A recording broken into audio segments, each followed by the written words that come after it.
temperaturas elevadas ao redor do mundo, o derretimento das geleiras, céu completamente cinzas, são recorrentes e o mundo afetado pela potencialização do efeito estufa.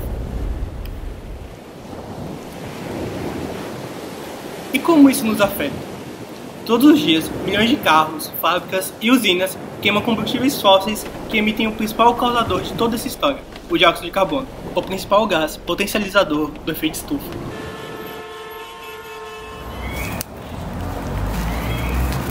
E em meio a esse cenário tão caótico, surge uma nova luz no fim do túnel: os biocombustíveis.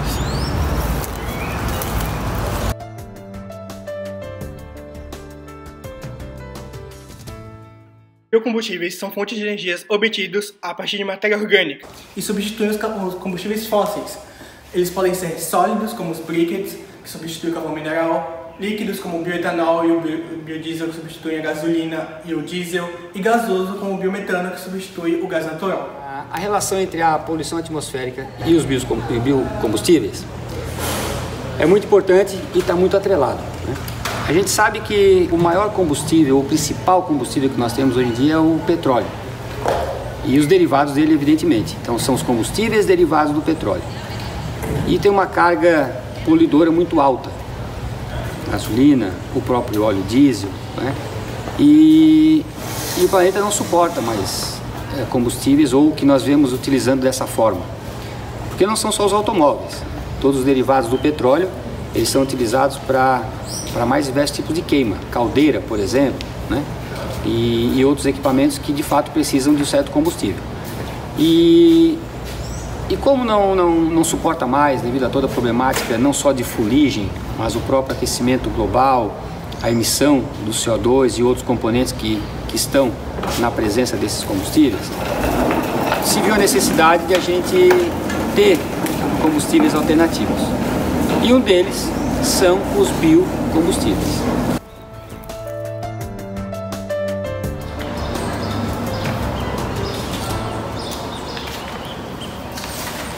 Os primeiros registros que a gente tem do uso de biomassa vem lá da pré-história.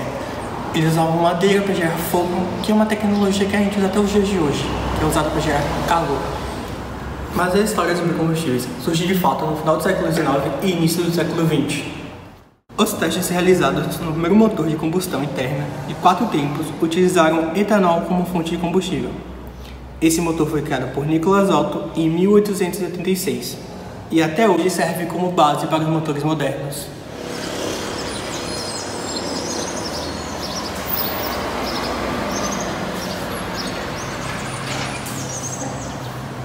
Em 1900, os carros se tornaram extremamente populares. Isso se deve à linha de produção em massa criada por Henry Ford. Mas por que isso é um marco? Porque, afinal, os carros são os principais consumidores dos combustíveis fósseis.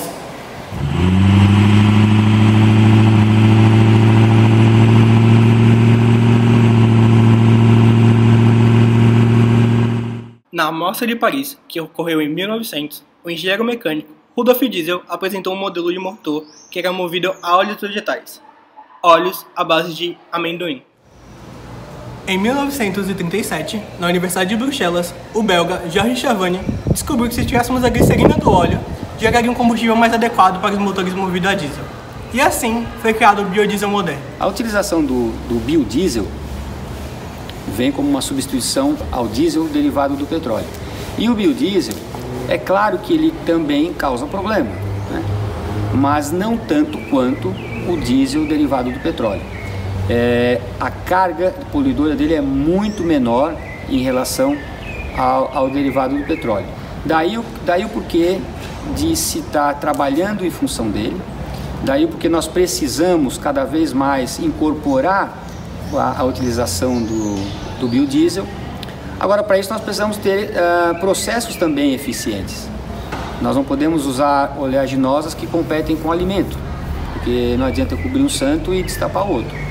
Então é preciso que se faça um estudo para que a gente tenha a matéria-prima adequada e não compita com outra função dela, mas ao mesmo tempo seja eficiente.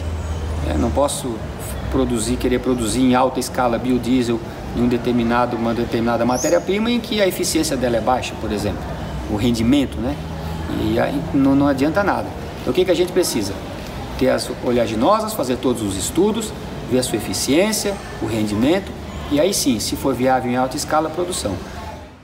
Devido à escassez de petróleo causada pela Segunda Guerra Mundial, muitos países começaram a desenvolver pesquisas sobre os combustíveis orgânicos. O Brasil, por exemplo, proibiu a exportação de óleo de algodão porque poderia ser uma matéria-prima para um futuro substituto do petróleo. Devido ao Big Smoke, um nevoeiro carregado de substâncias químicas que causou muitas mortes no Reino Unido, foi aprovado o Clean Air Act, o Ato Institucional do Ar Limpo, que visava a melhoria da qualidade do ar. Assim, inicia o debate sobre a necessidade de gerar novos combustíveis menos poluentes que o petróleo. Em relação à poluição atmosférica, não tem nenhum combustível que seja 100% seguro ou 100% isento de algum problema. Mas como eu já comentei anteriormente, o biodiesel, com toda certeza, ele polui muito menos do que o diesel derivado do petróleo. Então, o que nos resta é torcer para que a população como um todo incorpore o biodiesel, que ele consiga ser largamente utilizado, porque o ar atmosférico precisa disso. Nós não observamos a poluição muitas vezes, então achamos que não tem nenhum problema, mas existe. A poluição está em qualquer lugar e nós temos que ter esse cuidado. Pode causar doença, pode causar morte, como causa realmente. Nós temos toda uma problemática de lançamento de compostos na atmosfera que estão aí agravando o efeito estufa, então tem que tomar esse cuidado também. E nesse caso, então, o biodiesel vem aí para minimizar. Uma coisa importante para finalizar é que a minimização, utilizando o combustível não fóssil mais e que cause menos problema, não significa que a gente possa usar ele desenfreadamente. Porque se eu não dar bola para isso, consequentemente vai ter problema também, porque eu vou estar usando em grande quantidade, né? Então a gente tem que ter essa sensibilização e a conscientização de que nós precisamos mudar muitas vezes o nosso modo de vida para que mudemos os combustíveis fósseis para combustíveis alternativos, são os biocombustíveis, mas também ter essa sensibilização para que a gente precisa usar adequadamente e não de uma maneira a estar prejudicando sempre o ar atmosférico em função da poluição atmosférica e também em função do aquecimento global. Em 1973 ocorreu a primeira crise do petróleo, que foi causada por políticas internas dos principais países produtores de petróleo, que reduziram a produção e aumentaram o preço do barril. Eles foram motivados pois Estados Unidos e a Europa apoiaram Israel na guerra conhecida como o Dia do Perdão. Os biocombustíveis se tornaram relevantes na história do Brasil com a crise do petróleo. Os governantes buscaram por alternativas. A primeira foi o bioetanol e a segunda, o biodiesel. A primeira política pública feita no Brasil acerca dos biocombustíveis foi a criação do Programa Nacional do Álcool, ou ProÁlcool, em 1975. O programa tinha como objetivo estimular a produção de álcool para substituir totalmente os combustíveis fósseis em carros. O ProÁlcool é um dos programas mais importantes quando a gente revê a história dos biocombustíveis no Brasil. Ele foi implantado em 1975 com o objetivo de substituir parcialmente a gasolina, né? Tanto deu certo que ele acabou substituindo completamente esse combustível. Foi um programa que no começo não era muito bem visto, inclusive ele foi acusado de ser antinacionalista, porque ia de encontro dos interesses da Petrobras, que já era fundada naquela época, mas apesar dos temores, o programa deu tão certo que hoje o Brasil é um dos maiores produtores de etanol do mundo, impulsionou bastante a produção de etanol a partir da cana-de-açúcar. O Brasil, né, foi um dos primeiros países do mundo a adotar um biocombustível na sua matriz energética. Até então nenhum país do mundo tinha feito tal coisa, né? Então é um ponto muito forte, né, quando a gente revê a questão do ProÁlcool. E novamente esse programa deu tão certo que existem leis que obrigam a diminuição da gasolina, né, utilizando etanol.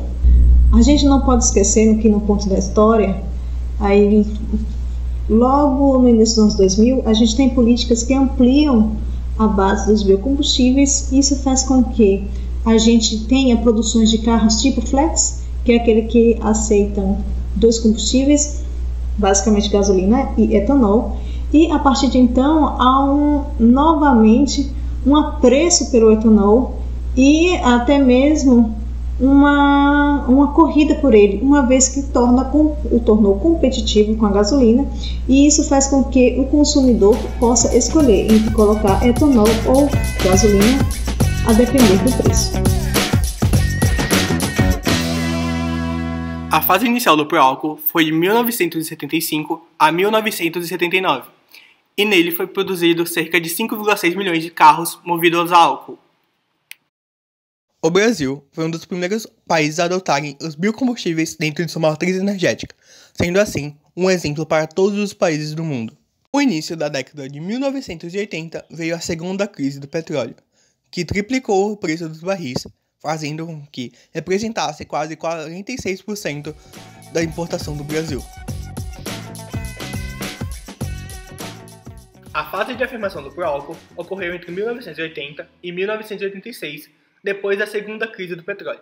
Nesse período, foram criados órgãos específicos para agilizar a implementação do programa. Com isso, a produção de álcool chegou a um pico de 12,3 bilhões de litros por ano.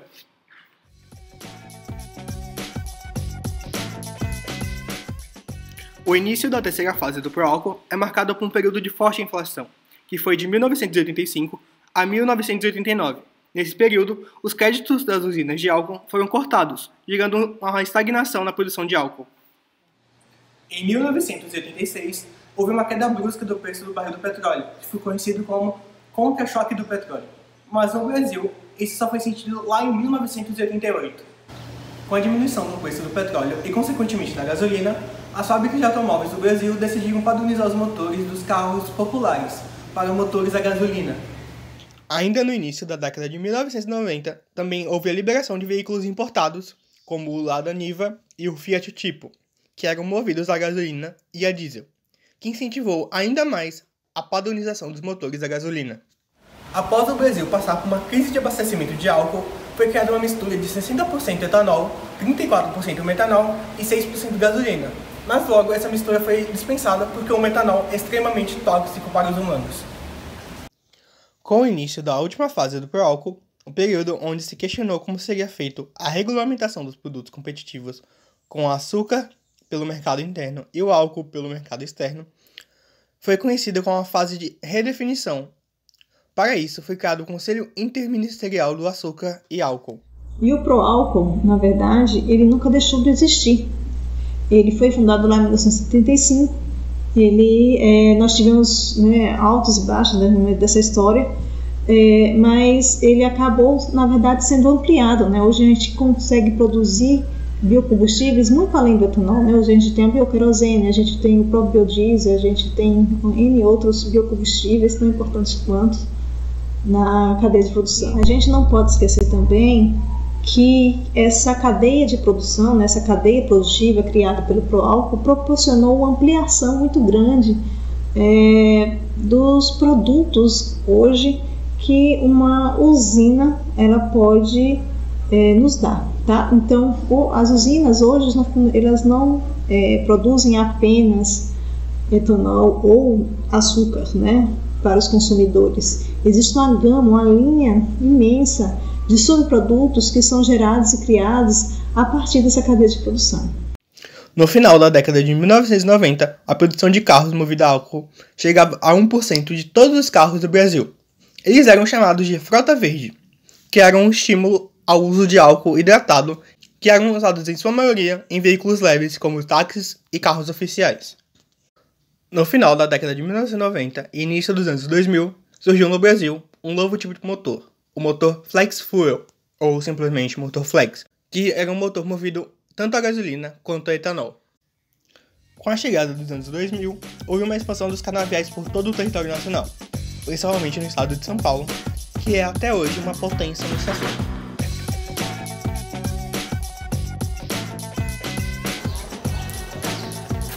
Em 2002, o governo brasileiro criou o PNPB, o Programa Nacional da Produção de Biodiesel, em busca de alternativas viáveis de energia.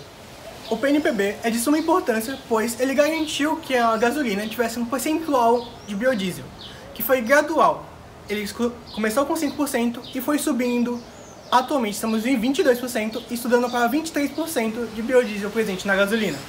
Vale ressaltar a sua importância no incentivo da agricultura familiar e de pequenos agricultores.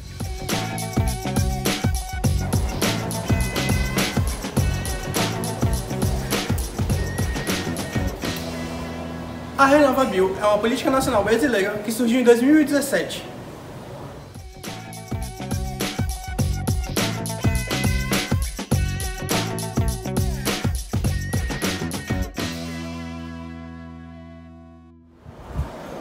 A RenovaBio é a principal política nacional que temos hoje em dia no Brasil. Ela atua em várias áreas ambientais, como a produção de energias renováveis e biocombustíveis.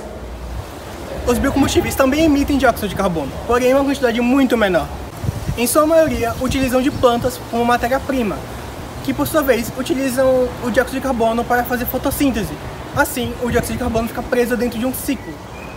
Essa história ainda não acabou. Novos capítulos ainda estão sendo escritos. E a partir de agora, esperamos que os biocombustíveis se tornem cada vez mais comuns para que possamos chegar em um futuro mais limpo e consequentemente melhor.